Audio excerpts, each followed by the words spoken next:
Welcome back to another episode of Play the Hits. We took a little bit of a break from Perfect Dark, but we're ready with another part with that.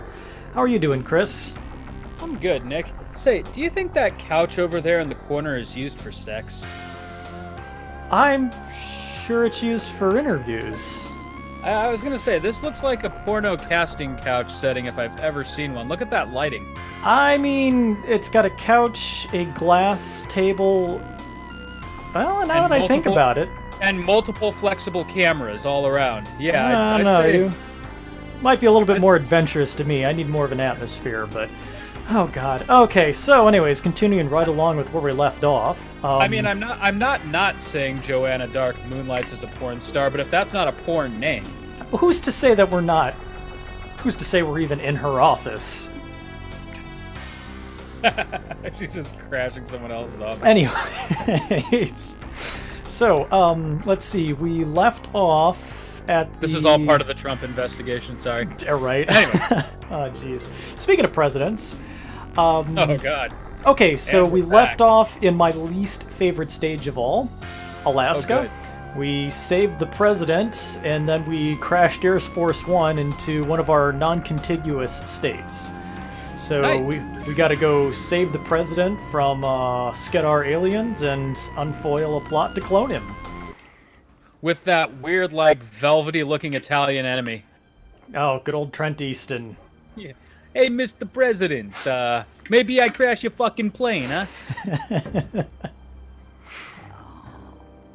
Agent Dark. Maybe I throw your guards out into the snow. Who gives a shit? Come in.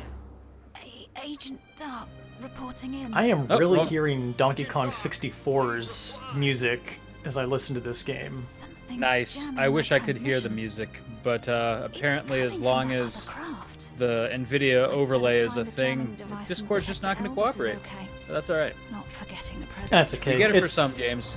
It's an FPS soundtrack. What does one expect from it? Well, I mean, the I entire was gonna sound, say, rare FPS. the entire So you get more soundtrack Bond was flavor. basically composed on a electric keyboard. So you know. Nice. Oh man. All right. Let's see if I remember all my little tricks to try and get through here as painlessly as possible. Blow up shoot. your only means of transportation. I like it. No, it's invincible. Oh. So you can just use it as a projectile. Yeah. Look at that. All right. We're off to a start. We have begun. Welcome back, YouTube. I miss those dick shots. Where's your buddy? Is that your buddy? Didn't you fucking blow him up? Jesus. There's three Wow, of them. these... No, that was his foot. There he is. Yeah, I'm still functioning on controls from GoldenEye here, so it's going to take me a moment to recalibrate. Sweet. What the... There, Can we okay. just shoot What? him, please? No. That's not how we're playing this. That's not how... No. No. Hey, speaking of N64 classics, all of your talking about Mario Odyssey really got me jonesing to maybe do a Mario 64 playthrough in the near future. Well, that'd be interesting. That would be interesting, mainly because I haven't held a Nintendo 64 controller in probably close to a decade.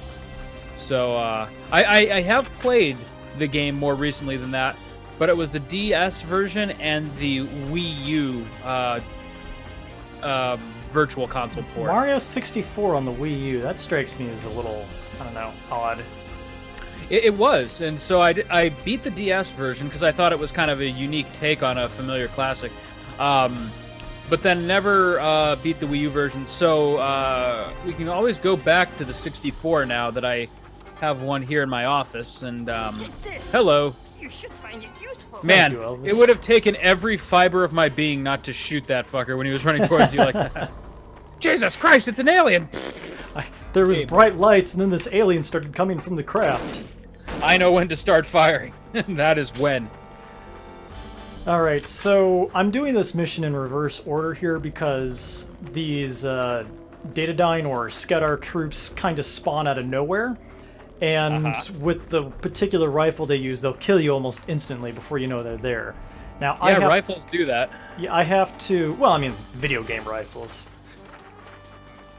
So I have to get to here, save the president, and then make my way back through there, hopefully with neither of us being murdered to death. Alright. You know, One. video game and movie presidents are like the easiest things to capture. Like, you can fucking do one of those traps with like a piece of candy under a cardboard box and you'll catch the president. Well, you know, in video games, the president is like the Highlander. If you kill him or capture him, you become him, I guess. That's exactly right. Well, the president is dead, and Congress is folding like a cheap suit. I guess we have a new Russian overlord now. Whoop. Hello. Alright. Gotta take it slow. Come to me, my pretties. Are those the droids from Hoth in Star Wars? That is a good question. Those are straight up Imperial Scout droids. I thought I had them both. Nah, I think they were totally different. I mean, they just don't have the little spindly legs. Other than that, they're total ripoffs. Did you ever play Star Wars Shadow of the Empire back in the day? I did. Okay, now I gotta get this just right. That was probably one of the worst games I ever loved to death. Hello. It was definitely one of those games that was so... not so bad that it was good. A rough gem, I want to say. Alright, yeah, this way, exactly. Mr. President. I could definitely appreciate, like, all of its weaknesses. Like, strangely enough, the actual first-person shooter segments of the game were probably its weakest part, even though that was kind of what the game was. But the aerial combat, like, flying around doing Star Wars stuff, those parts were great. I love that shit. I hope Elvis has got this under control. Well, he's a highly intelligent and extraterrestrial being from another planet with technology that reaches far beyond our wildest dreams. I think he'll be okay. Yeah, speaking of that technology, he could have loaned me a shield or something here. Or at least that one gun that, like, shoots little mini grenades. Okay, alright. We're almost there. We're almost there. Okay, now, Mr. President, I know everything in the plot is telling you to die, but you have to stay alive. Where is he? Okay, there he is. Joanna, you are the president now. If you're there when he dies, you become him. Oh, hello. Exactly right. I have never seen them spawn from this area. Look at this stupid fucker. I'm gonna fucking kill that president for the last thing I do. Oh man. Anywho, these guys have been tortured and re-educated to think only one thing: I've got to kill the fucking president. kill the president. This is the one time they get to do it, right? Right. So, do you know the story about how Shadows of the Empire came into being? No. It was Enlighten me. it was a test project by, I want to say it was LucasArts, and they were trying to put feelers out to see if we wanted another Star Wars movie or another Star Wars trilogy. So they put that game out, and it was said that if it sold well enough, they were going to go through with their idea to do a new Star Wars trilogy, which was episodes 1, 2, and 3. Right. So apparently it sold well enough, and they gave us those abominations. I was gonna say, so now you've tarnished the legacy of Shadows of the Empire by making it responsible for the prequel trilogy. Well, you know, you can't, Ooh, okay. Yeah, you win some, you lose some. Yeah, well, I was gonna say, and you know, it's so fashionable to look, shit on the you can't prequels. You can't say Sonic 3 was a bad game because Chaotix was Chaotix, you know. Yeah, exactly. And like I said, everyone is like so keen on dumping all over the prequels, and don't get me wrong, for the most part, they largely deserve it. But You don't have to be smart to make that argument, you know. yeah, exactly. And to say they're like the worst movies ever, which like so many Star Wars fans consider them to be. I mean, have you ever seen They're up like there. a really? But have you ever seen like a truly like god awful from the ground up movie, like something with no production value, like actors who completely weren't into their performance and writing that didn't even make sense within the nonsense universe that it establishes? But enough about Godfather 3. Oh, ouch.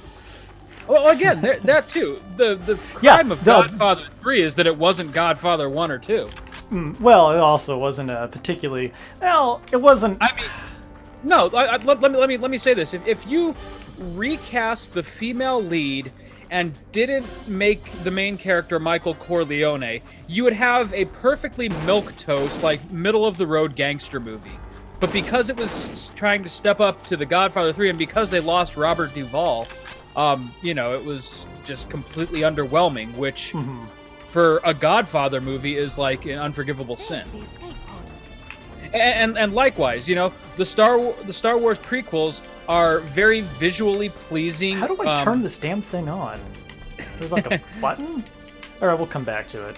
Visually pleasing sci-fi movies with some good and not so good performances, and a mostly generic kind of hero falls from grace plot. Wait, are we still talking about Godfather? Because I wouldn't throw that into the sci-fi category.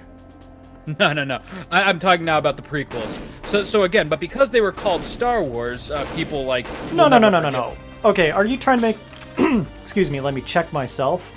Are you making the argument that they were okay movies on their own, but their flaw was that they were in the Star Wars universe? Pretty much. I mean, don't get me wrong. No, they were objectively boring movies. Objectively bad. I agree with you on episode 2 there, but episode 1 and 3 had their moments. But again, the fact that they didn't quite rise to the pedigree of the original trilogy makes them completely condemnable in most people's eyes. No, what was good about 1? Dude, did you not hear any of my argument that I just said? Wait, you said that 1 and 3 were serviceable, correct? Okay, so before that, I will explain this again. The fact that they're Star Wars movies is what condemns them. On their own merits, they are visually pleasing, they have some okay and not okay performances, and they have a milquetoast plot involving a hero falling from grace, like so many other movies do. Again, if it wasn't called Star Wars, they would have been, basically summer blockbuster, middle-of-the-road action flicks. And again, for most movies, that's enough. But because they are Star Wars, people crucify them. Oh, okay. So yes, I did understand your point. Give me 3 good scenes from episode 1. Okay, now with episode 1, I have spent 10 years watching that off and on because I cannot sit through more than 15 minutes of it. It's so, and I'm really trying not to quote any of Red Letter Media here, it's so mind-numbingly bad. Turn on! Okay, so episode 3 good scenes. 1, the pod racing scene, which even to staunch critics of episode 1, they still say is a pretty riotous 15 minutes. 2, the final lightsaber duel between Obi-Wan, Qui-Gon, and Maul. That was just extremely well choreographed, and Ray Park knows how to make a menacing villain with, thankfully, no dialogue whatsoever. And then, a third good scene in that movie? I would say just by merits of the CG for the time, the scene where they are underwater trying to reach their way to the capital of Naboo. I don't hold that to be extremely good because Jar Jar was in it, and fuck Jar Jar.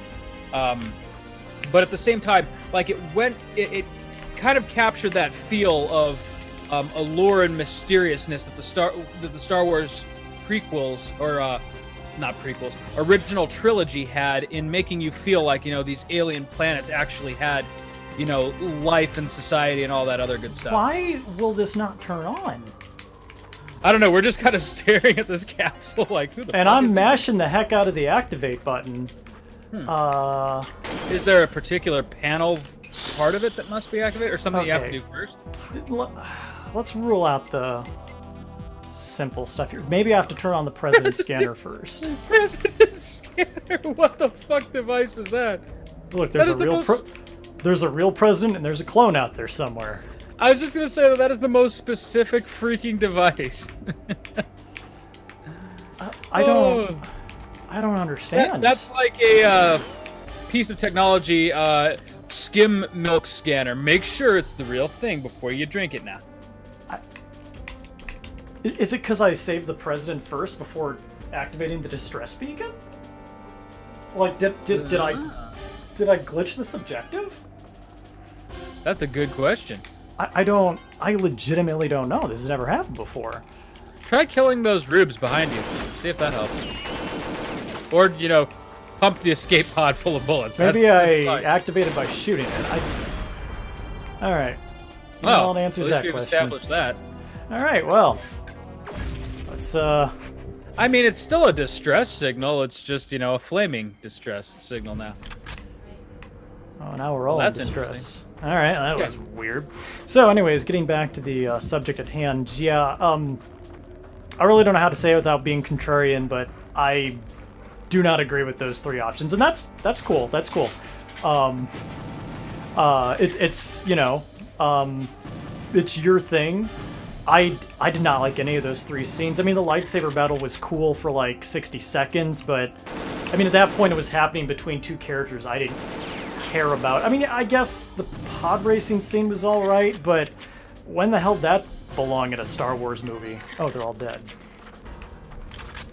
Well, see, that's the thing. What I liked about that scene is that it actually took kind of a break from the whole Jedi Sith saga to establish that Star Wars actually has a universe around it. And those are my favorite Star Wars moments, the ones that deviate from kind of the melodrama and just like, hey, wouldn't it be fucking wild to race a loosely held together piece of garbage in fucking space against aliens? So we can sell would. as many toys as possible. That's Okay, exactly right. I will Sell tell me you those this. toys. I know what I'm here for. I will say this. My favorite part of Prince of Persia was the racetrack for the ostriches, so I can relate. The ostrich racetrack remember that. was my favorite part. So, I don't know. There's just something about things running around on a track. Good times. But yeah, no, I firmly agree with you on episode 2. That movie had almost nothing going for it. I mean, they squandered Christopher Lee, who's a great actor. They fucking ruined Yoda. Obi-Wan went down like multiple times like a punk bitch. Boba Fett is a whiny kid with his dad. Anakin Skywalker is a total dweeb. What? Natalie Portman is always as fun to look at, but that alone doesn't save a movie. All right. Maybe I got to pick Yeah. up the briefcase first. What is going on?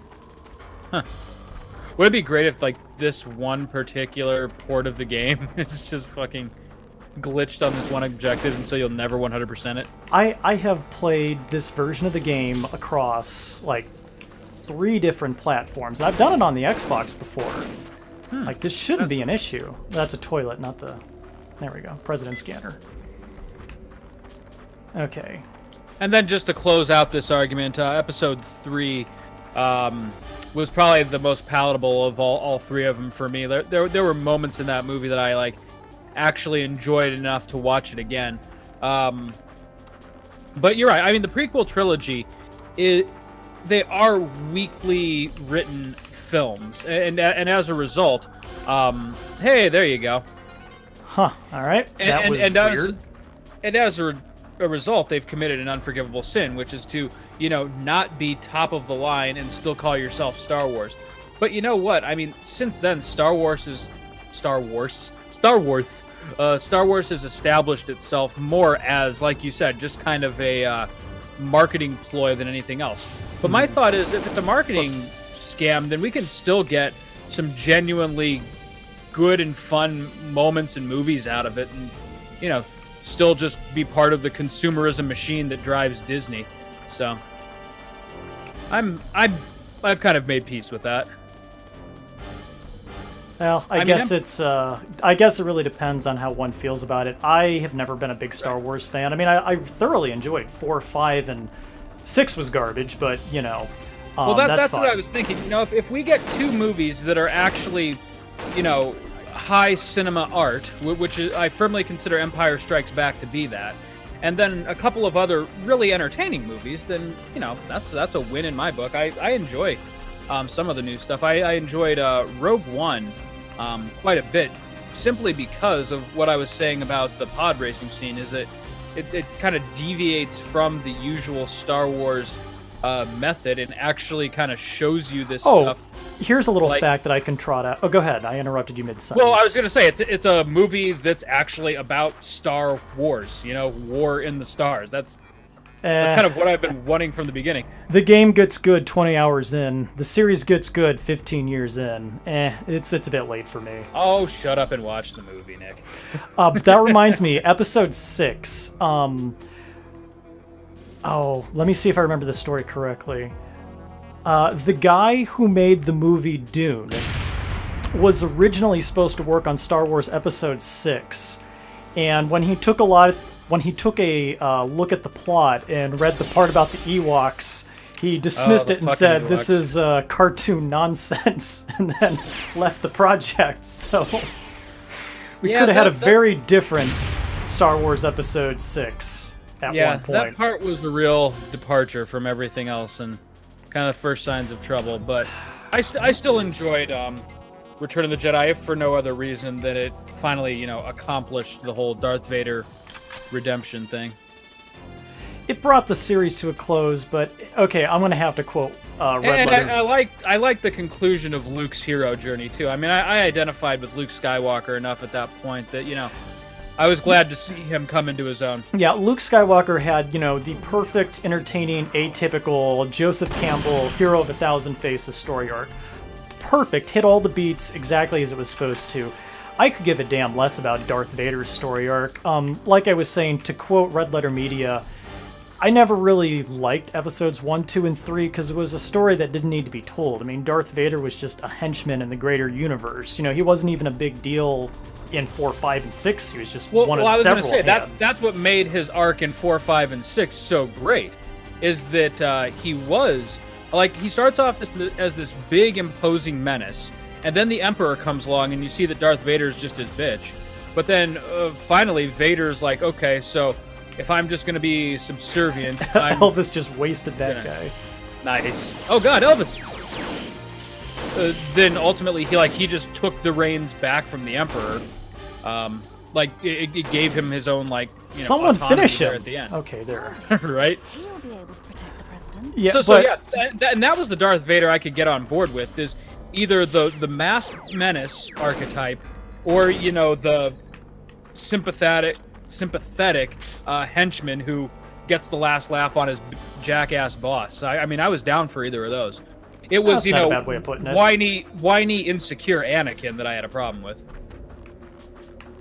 Yeah. Because by the end of the thing, there were so many times, and don't get me wrong, I'm not going to play the plot hole game and just look for he could have done this, he could have done that. I didn't write the movie. I don't get paid millions of dollars to do this. But at the same time, there were so many instances in all 3 of those films where he could have completely just changed the narrative into something that made more sense, and he didn't.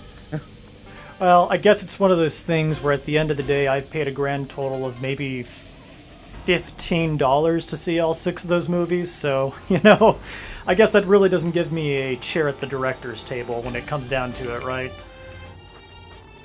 Sure. It's like the ending of Mass Effect 3. Some people act like BioWare came into their house and strangled their puppy. Mass Effect 3's ending sucked, but I was out, $60 at the end of the day? Yeah, well, and that's kind of the same argument. Even if they totally blew parts of it, at the end of the day, I still got an exciting and fun sci-fi romp. I mean, who gives a shit about anything else? It's a game. This is a movie. I'm not so emotionally invested in either of those series that the fact that they kind of fell apart in the 3rd act really soiled the whole experience for me. I've noticed that a lot of, particularly trilogies or movies of that nature, tend to have an unsatisfying outcome. What was a trilogy that you enjoyed that had a really strong, it was a really strong trilogy that ended strong? Lord of the Rings, but that's its own ballpark. That's kind of a different beast. Yeah, I was gonna say that was before movies and video games. If we're talking simply kind of modern era, let me think here. What was a really good trilogy?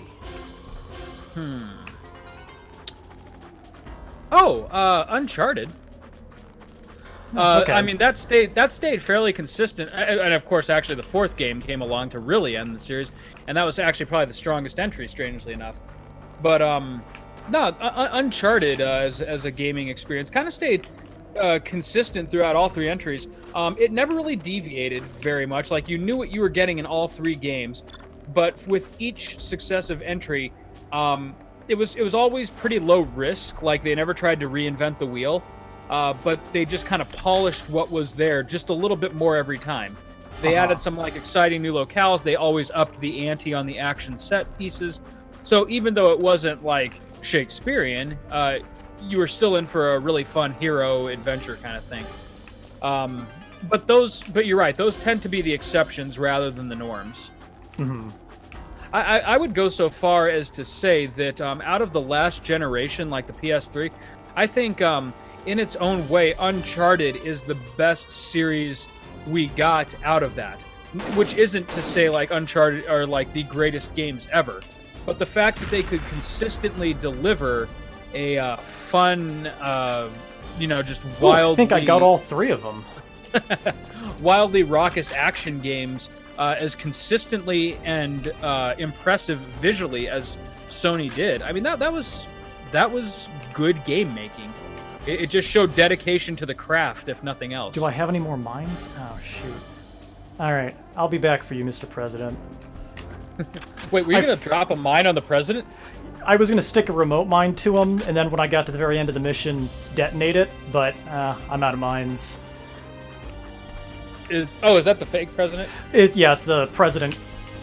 I was going to say, I Clone. thought you had like some great idea of using the president as a weapon. Well, when you kill him, all of his bodyguards then come after you, and on this level, that's quite the thing. So that's if okay. the We'll come plan back is for it. over. I mean, clearly their fake president's gone. They're not gonna get anything out of this. Why like the revenge kill? Like, what are these like henchmen getting out of this at that point? To kill me, because, if I've mucked up their plans these many times, well, at least we can kill Joanna. I was gonna say, so you killed the fake president, hence you became the fake president. So if they kill you, they become the fake president. All this money for the fake cloned president. Damn it, someone is gonna die. And it turns out that Trump gets elected. We didn't even get the right fake president. Okay, are we good? Are we good? Okay. Maybe. So going back to the previous conversation, now that I'm starting to feel a little bit better about this, the success of this run through, because I don't want to redo this stage. The best trilogy I think I've ever read was the Dune trilogy offhand. I was really surprised how all 3 arcs of that worked out as well as they did, and as strong as they did. Nice. But I'm assuming you've not read that, so I really can't gush too much about it. No, I haven't, though you're, as much as you've been talking about it. The ending of the 3rd book, I swear, is the most die-hard anime-esque action scene I've ever read, and this was written in 1965. That's awesome. Yeah, it might as well have been Trigun for what it's worth. As long as we're talking trilogies, or rather, movies that collapsed around the time they became trilogies, what the fuck happened to Die Hard, man? Bruce Willis needs a paycheck. An easy paycheck. I mean, 1 and 2 were so much fun, and then...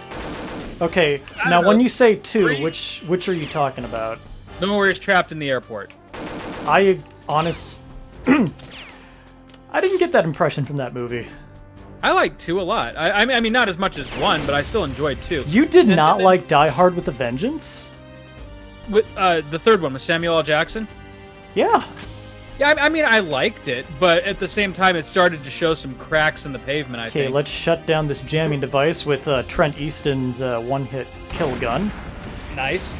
Bringing in the hitherto unknown brother of the antagonist in the first film, Samuel L. Jackson, as a trying to be nerdy comic foil to Bruce Willis, when clearly Samuel L. Jackson could wrap Bruce Willis around his pinky if he wanted to. Well, they just needed someone there to be not Louis Farrakhan. Yeah. They just needed someone there to be Muhammad.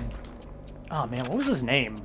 Muhammad No, I'm Ali? talking- Is that no, what not- you're trying to talk about? Well, I have no idea what reference. I you're talking just read an autobiography and I cannot think of his name. He was the black civil rights leader who died, was assassinated by the Nation of Islam. Malcolm X. Malcolm X. Yeah, he was basically. Muhammad. Shut up. Never mind. We can Shut go up. down a whole different.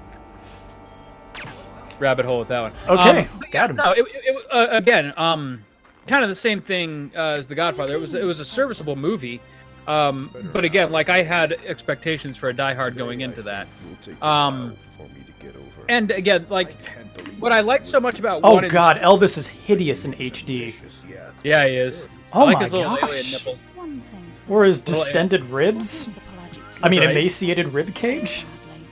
Poor guy. It's a US government So yeah, that was also where like some of the stunts and action sequences started to go from like, oh man, that was a close call, to like just Bruce Willis is unkillable apparently. has a lot to I have answer. always just looked at Die Hard with a Vengeance as a fun, brainless action movie. I mean, they were never going to top Die Hard, the first one. Oh yeah, but that's the thing though. Oop, here There's comes nothing the wrong blood. with fun, brainless action movies, but what set Die Hard and Die Hard 2 apart from other fun, brainless action movies is that they could be kind of clever and cheeky. And Die Hard 3 lost some of that, I felt like. Oh shit. Oh, wait. Oh, we're dealing with other aliens now. Oh boy. Hey, what the fuck's going on here? What are you, some kind of space crab? Oh shit, my neck. I Now guess I'm I'm dead. dead now.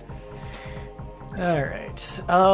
Got another mission in you? This one is much more palatable. Oh hell yeah, bring it on. Okay, so now Datadyne just decided instead of using the president to get this army research vehicle, they're just gonna steal the damn thing. Sweet. So we're gonna steal it back so we can go visit that crashed alien ship on the bottom of the ocean floor and take their super weapon from them they're looking for. I have another trilogy for you that I actually enjoyed. Before we transition there real quick, just my thoughts on the Die Hard trilogy. Die Hard 1, perfect action movie. Perfect Yes. action movie. 100% agree. And also, controversial opinions. Elvis. Controversial opinion, definitely a Christmas movie. Yep, agreed. Also, of course, it had the advantage of being grounded in a book at first. right? It is not Christmas in the Beck household until I have tortured my wife with Die Hard. The perfect Christmas story ever told. Anywho, 2, I've never watched 2 all the way through. Like, I try to watch it, I get halfway through, and then I'm like, eh. Really? I never really understood the plot. Something, something terrorist, something, something. It just wasn't as colorful and fun as the first movie. No, but it's still a damn good movie. It wasn't my cup of tea. And then the third one, I mean, you had Jeremy Irons, you had the Mother Goose riddles. I thoroughly enjoyed it. Yeah, again, I don't dislike 3 by any stretch. 3 was almost more of a comic book movie, though. Right, I was just gonna say though, 3 is where the series shifted in tone, and so that's not doesn't necessarily have to be for the negative, but ultimately when Die Hard 4 came out when we were in college, it proved itself to be in the negative. Hello. Wow. No. You just got executed. I mean, shit. Well, I wasn't going to continue a run where they set off the alarm. They fucking read you your rights and then put you down. Good God. Curse these firepower Marios. Right? Trigger the alarm. So anyways, another trilogy that I actually enjoyed, the first 3 Metal Gear Solids. Yeah, With 2 being the low point, of course, but also not irredeemable, as Snake Eater proved. Yeah, I agree. Again, I thought 1 was terrific because it was basically Die Hard. Yeah, that's true. It what right down to the helicopter. Right Die down. Hard. Die Hard with kind of supernatural powers, but that's okay. Well, Hideo Kojima's games I feel work best when they're within the realm of believability. There was just enough of it where you could ignore it in Metal Gear Solid 1 to where it wasn't essential to the plot. Right, like Psycho Mantis, like, yeah, so he's a fucking real psychic, who cares? That you kind of just had to close your eyes and put your hands over your ears. It was a Vulcan darn... Raven, when you kill him, he just fucking becomes Ravens. I'm okay with that. I felt like there was some sort of, implied mysticism there. Yeah. Psycho Mantis, it was fun, so it gets a pass. But yeah, right, exactly. But and that also was right before Kojima felt the need to try to explain everything with nanomachines. I mean, who gives a shit how? I mean, let this just be a universe where, like, there's unexplainable powers that military agencies are trying to take advantage of. I'm okay with that. I don't need it explained to me. Just give me fun boss fights. Overall, it was a pretty Metal Gear Solid trilogy. Well, yeah, and then, of course, 4 came along, and, Metal Gear Solid, the B movie. But, ultimately, they were 3 enjoyable games from a gameplay perspective. I did not like Raiden or his character or anything like that. I would have This much implies that rather Raiden been had playing- any character to begin with. Well, his character was that he was just lesser Snake, but I did appreciate the narrative trick that they did with Raiden, which was, I think we've talked about this before, which was kind of trying to make you see the real main character Snake through a side character's point of view. However, they just went so overboard with Raiden that I was not crazy about it. But that's not to say, though, that the fundamentals of the game were weak. Hell. It had some entertaining boss fights. I thought the part where you were going around the different portions of Big Shell trying to defuse the bombs on a time limit, I mean, that was intense and fun. It gave a sense of dramatic tension, and I really enjoyed that portion of the game. I thought the Vamp boss fight was incredibly good. I absolutely hated the part where you had to protect Emma with the sniper rifle, and I thought the Metal Gear Ray boss fight was probably one of my favorite in video game history. So Metal Gear Solid 2, while probably my least favorite entry out of the 3, still had some really good things going for it, and then I loved Metal Gear Solid 3 front to back. So I'll take the Metal Gear Rex fight out of 2. That was the only thing I enjoyed about it. But again, I'm a curmudgeon, so there they all are. The Metal Gear Rex fight? Metal Gear Ray. Oh, yeah, sorry. I thought you were criticizing 1, and I was like, dude, we are not friends anymore. But No, that was absolutely delightful. I loved that fight. Yeah. In Metal Gear Solid 1. But I mean, Right, that was just yes, the cherry on yes. top of an already very strong game. I mean, the Metal Gear Exactly. Ray fight in 2 was a last gasp of desperation to try to capture my approval, I guess. I don't. And again, we're going to disagree on this point, but I thought 2 was as strong as it was weak, which again is to say kind of a middle of the road game. But I still enjoyed parts of it plenty. And then, like I said, Metal Gear Solid 3 is definitely one of my faves. I seem to remember there to be a trick to this. Oh, I gotta go upstairs first. I'm getting way ahead of myself. So what? Okay. Can you think of anything else? Because I'm like really enthralled with this now. Because you're right. So many series do tend to fall apart after they have 2 successful movements. Yeah, like just- Metal Gear or like Mass Effect 3 or Right, Mass right, they Effect just- series. Yeah, they just kind of insist on themselves. Part after of a it while. seems to be the fact that you're after all this anticipation, there's no way that a series like that can end in a way that won't disappoint its fan base, because at that point Right. everybody's got their own expectations. Just give me your Which is- disc. Kind of why I feel like Final Fantasy tends to be all over the place, because even though they have, like, you could technically say that the Final Fantasy series is composed of trilogies. Like, you've got the NES trilogy. I did not know there were guys up here. The old school, like, turn-based style.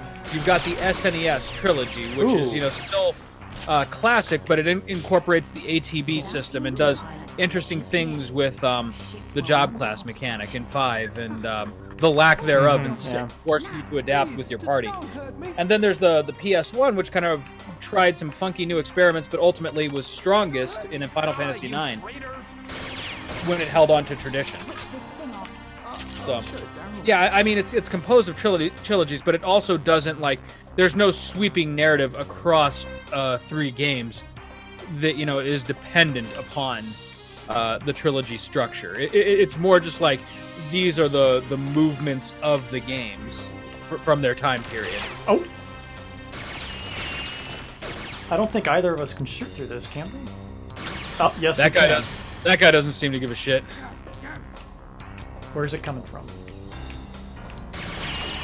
Oh, look at that sneaky bastard.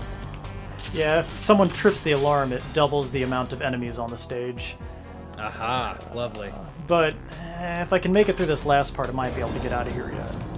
Nice. Okay, that's done. Now we just need to fight our way through here. Sehr gut. Oh boy. What are these fucking like overalls all the guards are wearing? Well, like I said, they all look like Mario with a fire flower, right? Yeah, seriously. Well, They just look so fucking dorky. Like, these guys don't look like they should actually be guards. It's like they just picked the maintenance crew out of the basement and... there you go, they're maintenance crew. You serve Mother Russia now. Okay. Oh, sir, please. Another... Oh, boy, I'm glad his gun jammed. Another serviceable trilogy was... Oh, hell. What was it? It'll come back to me later. Totally blanked.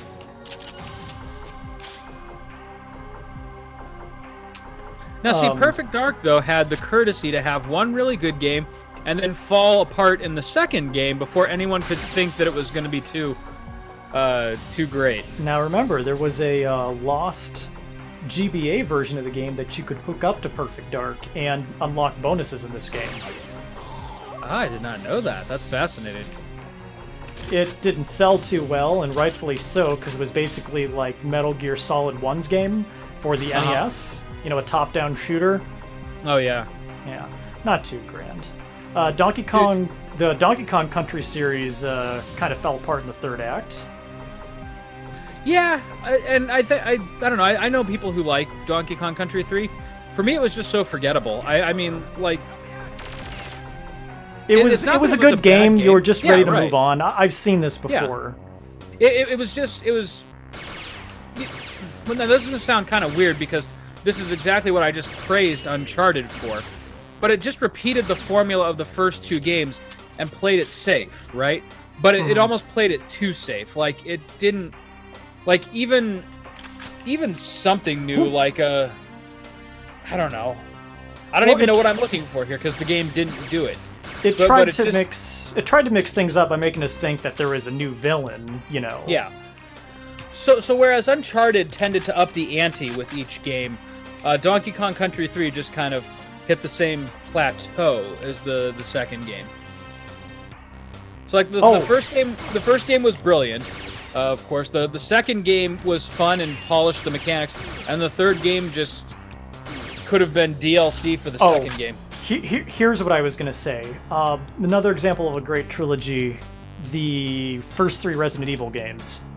Oh, yes. Oh, fuck that, man. The first 4 Resident Evil games. And I've no, never I'm not played talking 4. about... wait, before you miss... Oh, you're talking about Code Veronica, aren't you? I am talking about Code Veronica, a.k.a. the real Resident Evil 3.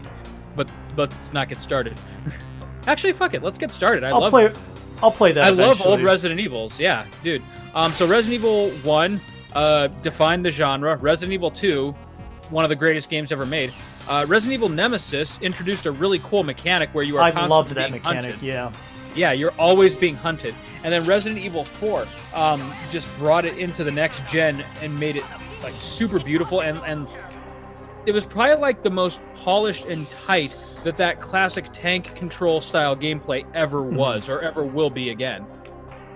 I mean, I love Code Veronica. I gush about that game. Okay, so I have found a glitch in this game that makes, I guess, speedrunning very simple for this stage. There's about 30 guards that I need to make my way through since I tripped the alarm, and as you can see, I can take maybe one more bullet. However, and I also got to protect Elvis as he tries to get to the end of the stage as well, running through those guys. I was just going to say, however, I'm just going to throw my pet alien at him. I found that if you use the X-ray scanner to open this door from the other side, like I did earlier, yeah, and which I guess I need to do again. Okay. All right. So, if I walk to this spot right here...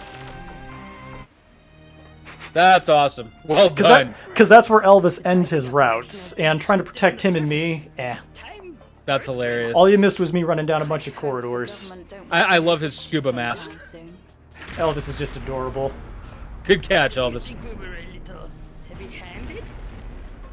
You know, how does his species reproduce? He's totally naked, but I'm not seeing any genitalia. My cousin Yeah, once mine does. suggested that it was through budding,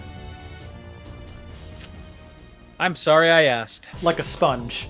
Yeah, I'm sorry I asked. All right. Well, do you got one more mission in yet? We're at about 45 minutes, and the next mission's pretty simple, so long as you don't take too much health damage in the first section. I was gonna say, if you think you can beat it in 15 minutes, let's fucking do it. I think so. All right. So now we are taking the research vessel that was stolen from the government by Datadyne. We're stealing it from Datadyne, and we're going to go down there ourselves and blow up this weapon so that nobody can have it. Riding the snowflake elevator to victory. All right. Back in wetsuit, huh? I'm not complaining. What is she fucking aiming This at? doesn't seem normal. Whatever might be there. They're just like fucking posing their. Is that a shark gun? It Is that does alien look- holding a shark gun? It looks like the shark machine gun from Terraria, doesn't it? Please tell me it fires sharks. Oh, well, I'll tell you what, I'll actually get it in a few moments here, and then you'll see what it does. It's actually one of the coolest guns I've ever seen in an FPS. Cover me. But I'm guessing this is your creative way of telling me it doesn't fire sharks. It does not fire sharks. It doesn't fire any sort of mammalian or cold-blooded animals or anything like that. Well, at least we didn't set the bar there only to have me be disappointed. So, this is a good thing. Alright, so we're going to put on our infrared scanner because this place Oh, is man. full of invisible enemies. She just put on a Virtua Boy, and now I have an instant migraine. Hello. Oh, In the name of engineering, Get him, Elvis! do all the work, Elvis.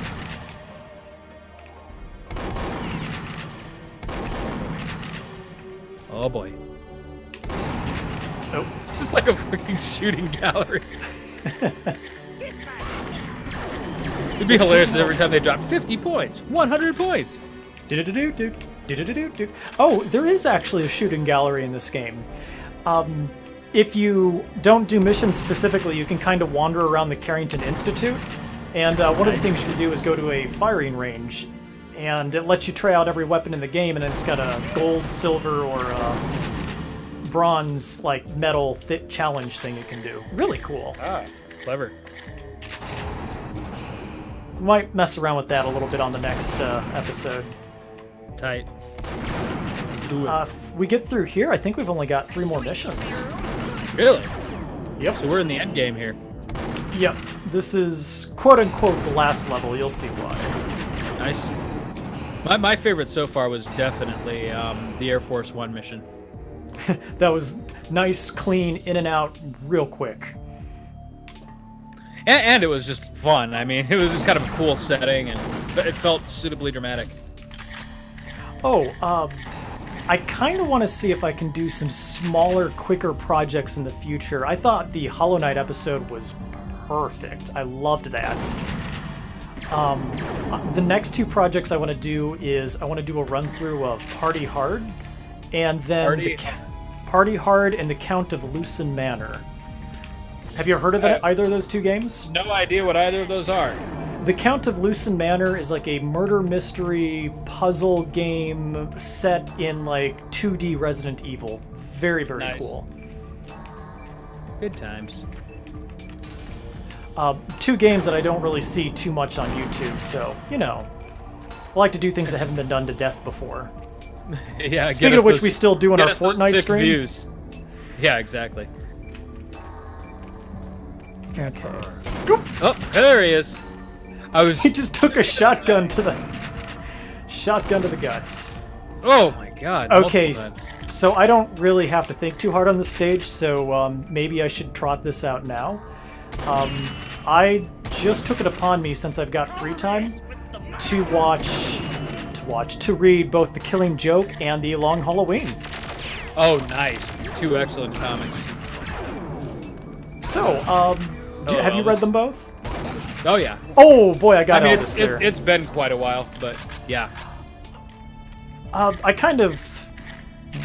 Yes, both fine comics. The Killing Joke was very well drawn. I'll say Yeah. that. Holy cow.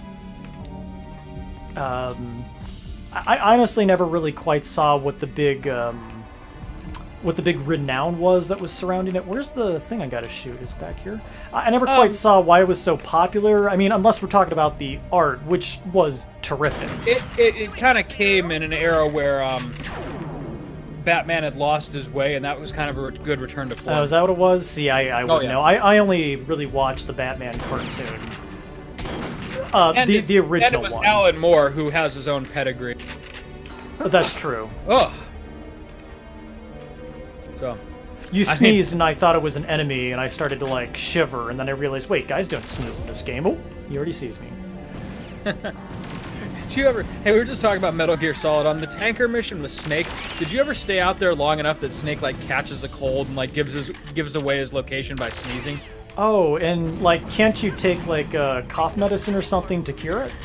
Yeah, I think something like that, but it was pretty hilarious, because the first part of the game, like, I didn't know that was a thing, and I was taking it, like, real super cautious, because it was the first time I played through. So I was just like, oh, this is just a part of the game, you know, I have to... It's so realistic, I just have to be really careful, you know, and try to time my sneezes or something, and so I went through the whole tanker mission with Snake just, like, sneezing his fucking lungs out. It was great. What was that game where you had to time your blinks or else a monster would kill you? It was like an FPS on the Xbox one. You sure we're not just talking about Doctor Who? I know nothing about... Oh, shoot, I forgot about these guys that spawn in. I know nothing about Doctor Who except for the gas mask episode. That's the extent of my knowledge. I could never get into it. That's a shame. Anyway, yeah, I'm not sure what game you're talking about then. Neither do I. It's like a super old, early Xbox game. Oh, interesting. Oh, well. Yeah, I don't know. Anyway. I actually never owned the original Xbox. It was like a enormous cinder block of a system. Yeah. I mean, it was enormous. I'm familiar with it. Like, I remember, like, even like the first controllers that came out for it, they were like almost unholdable unless you had like giant hands. Okay, so now I've got the far sight. Yes. So you can use this to see through walls and kill enemies through walls remotely. It's like I've got my own little drone. Whoa! And the first thing you do is shoot a man in the penis. Well done. That one Nick. got shot in the head. Alright. Let's see where we were at. Okay, well, this guy is offended that I killed his buddy. Oh my god! My friends are just dropping dead and I can't figure out where... Oh, there's two of them. One of Not them. for long. Look at this guy. Like, he's just... Can't hit a moving target. He's not even trying to fight back. He's just like... Fuck it. Oh, he's... Oh, there he goes. I spoke too soon. Wow, Alright, you know what? He wants to live. Oh, there he goes. No. He was just marching to his death. That's all that was. Yeah, somebody's going back to the Killing Joke. Don't get me wrong, I thought it was a fine novel. It was absolutely beautiful. I just really didn't see, like... I mean, maybe it was one of those things for its time where it was really edgy. I just kind of had, like, a bit of a chuckle where someone was saying, oh, man, it's this penultimate comic book where, you know, the Joker is incredibly dark and, you know, does all this terrible stuff. And then I was thinking about that scene where he's talking about how, you know, everybody just needs one bad day, and then that's all that separates them from his famous monologue, yeah. And then Commissioner Gordon is like, Batman finds him, he's like, you okay, Commissioner? Yeah, I'm fine, none of this affected me. Go catch him and bring him in by the book. I was like, well, okay, I guess we've learned nothing here. I guess... I did really like that monologue, though. Madness is the escape hatch. It was good, but I feel like it undercut itself, but I don't know. Like, Alan Moore is one of those guys who I'm just willing to accept that he's so brilliant that I don't grasp what he's saying half the time. Now, how did you interpret the ending is my question. Did Batman this kill him part or here, not? This part here is really cool, because if you're playing on Agent, Secret Agent, or Perfect Agent, it's different every time, which messed with my mind as a little kid. Nice. Perfect Dark is actually, or the Perfect Agent is one of the easier ones to do. Whoops. Oh, the ending, I thought the ending was really good. I didn't really feel like it was ambiguous in any capacity. I mean, I felt like it was pretty straightforward. I mean, did he kill him? Did he kill him or not then? Well, I mean, it wouldn't be the only time the Batman has grabbed the Joker by the collar and, you know, choked him for a while and then let him go. I didn't get the... Did he kill him or not? What's your interpretation? I didn't get the impression that he did. I mean, why would he? because that's how I've always read that book. I figured that was the last Joker comic. I think that's why it's as renowned as it is. I figured that Batman had finally had enough, and he did kill him. That's how I've always read that. I guess looking back, yeah, that was certainly implied because of all the times that he says, I always wonder how it's going to end between you and I. No, I don't know. I think what's great about it is it could imply whatever you, the reader, wanted to imply. I mean, maybe he knocks him out, like you said. He just they have this like weird moment where, you know, the Joker's laughing because he's insane, and Batman is laughing because of how ridiculous this whole thing is. Like, why am I letting this man live again, knowing he'll do what he does? He's kind of laughing more at the audacity of the whole thing. Like I'm as guilty as he is for letting him live. But then there's also the other thought where, you know, he, you know, is laughing because in a weird way by killing the Joker has won. I thought the joke was funny myself. yeah, exactly. Because you'll shut the beam off halfway through. Right. So that's how I've always interpreted it, is that, you know, Batman kills him, and so, you know, no more Joker. But in a weird way, the Joker got what he wanted, which was, one, to get the chuckle out of Batman, and two, to make him break his only rule. But I feel like it's a weird... that was, I think, the significance of Batman laughing at the joke. I feel the dichotomy of it would be weird, where Batman is the one that breaks, but not Commissioner Gordon? I don't know. But I don't think that's weird. Who gives a fuck about Commissioner Gordon at the end of the day? It's Batman who's the breakable character. I mean, he's the one who's actually having the back and forth with the Joker. The Commissioner Gordon and Barber are just pawns. Oh, we need to kill this thing. The whole thing of Gordon going through the tunnel of love wasn't meant to break Gordon. It was meant to break Batman. There's too many of you. Hello. Why am I reloading now? Why is Elvis just swinging wildly? I've always found Commissioner Gordon to be more... Oh, wow, I almost killed Elvis. Which is a weird sentence if you don't say it in context. Hi, Joseph, how you doing? Yeah, I almost killed Elvis, buddy. Pigs in a blanket are in the oven if you want some. Ready to go? Ready to go, you just gotta scoop them out. And don't worry, Jojo, Elvis is definitely alive. Okay, we got that too. God, how many of them are there? He's living in Reno with Michael Jackson. Alright, let's see here. Alright, so I just gotta disable the weapon by blowing these two things up. What the hell are they? You can't see them unless you use target locator, but whatever they are, I guess they're important. They're gone now. I've always kind of found Commissioner Gordon more interesting than Batman, but that's just me. What the fuck? Okay, so there's two Mr. Blondes, and then remember the little computer guy from the beginning of the game? He's here. If I just kill one of these guys... That guy you let live. Yeah, if I just kill one of these guys and don't make my presence known, they'll execute Dr. Carroll. Nice. So we gotta play this real careful. Since we're running long on this episode here, if you want to do another episode tonight, I'm guessing of Doom, or we could finish this.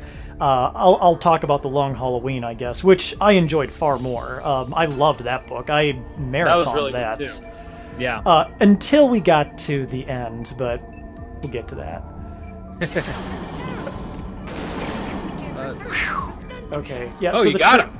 Yeah, so the trick is to open the door and then shoot one of them as the door is opening so that you kill one of them and that they're just registering that you're in the room. Okay, so he's been reprogrammed by Datadyne, which means I need to use his backup personality. I got one of these in case Rex ever gets brainwashed. Yes, buddy? Like he does. Most people get stuck on. What? They don't realize they have to use the backup disk. Oh, right, yeah, because if you don't use the backup disk, you enter like a fail state. There goes. I just hope Datadyne haven't done anything to prevent this. Virus detected. Me and my big Oh, we'll mouth. be fine. Hey, it's the computer that you had to... Oh god, she's losing her mind. Oh, does she turn out to be the real final boss? No, Dr. Carroll does not. Dr. No, Carroll's got about 60 more seconds of screen time before he sacrifices himself nobly. I always thought it was a she.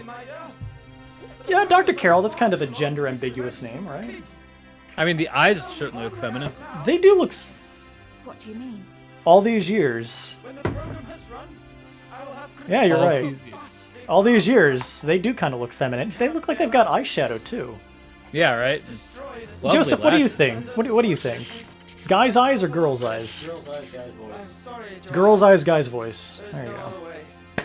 Ah, Time to discuss this. he was a trans champion before that was a thing. Can a computer program be a How's transgender? butt touch? Elvis, let's get the hell out of here! Come on, man, we gotta fucking go. Because that's how he sounds like Fat Albert. That'd be great. Okay. Hey, hey, hey. See, they have to use computers because they don't really act like that. Okay, I forgot there's 3 more guys that spawn in at the end here. Alright.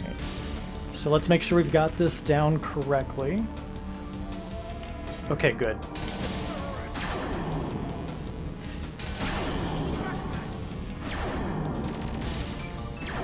Okay, we're good. Yes. Okay, because Elvis is just running like a schmuck and won't fight anything now. Alright, so Dr. Carroll's gonna blow up the Seton mega ship, and we're gonna get out of here. I always thought that this Skadar warrior was gonna get up if I didn't shoot him in the head on my first time around. Like, it seems like something perfect to happen. Like, you know, you're coming back, it's counting down, you gotta, you know... Yeah, make a great jump scare if nothing else. Then again, this isn't Resident Evil, right? No, but I am seeing that Crisis owes a lot to this game. Just a smidge, right?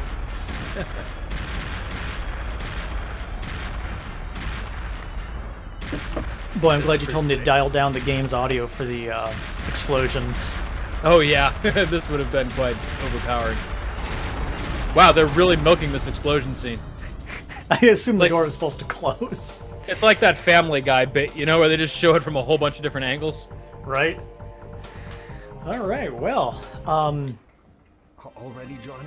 Dude, you dominated those. Oh, hello. so here's our ending, you know, now that we've saved the world from the Skadar and their evil plot, You just get to see Joanna in little dress. a very revealing dress there, right? Lots of Is that, a thigh. is that a dragon on her dress? Because Yeah, of sure, course. why not? We gotta pull in the Japanese market. Yeah, right. And there she is with bearded Robin Williams, or possibly Zach Galifianakis. So many years.